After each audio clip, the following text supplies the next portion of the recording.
Removing a processor and heatsink.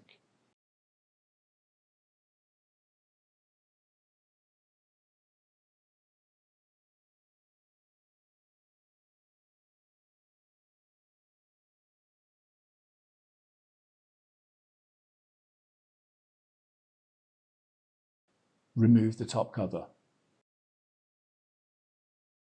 Use a Torx T20 screwdriver to unfasten all the screws on the heatsink in the removal sequence shown on the heatsink label.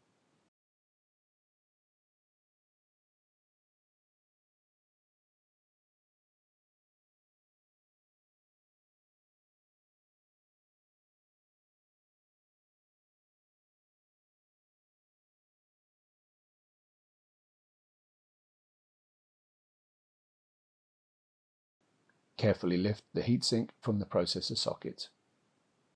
Use a Torx T20 screwdriver to unfasten the screw. Lift up the retention frame.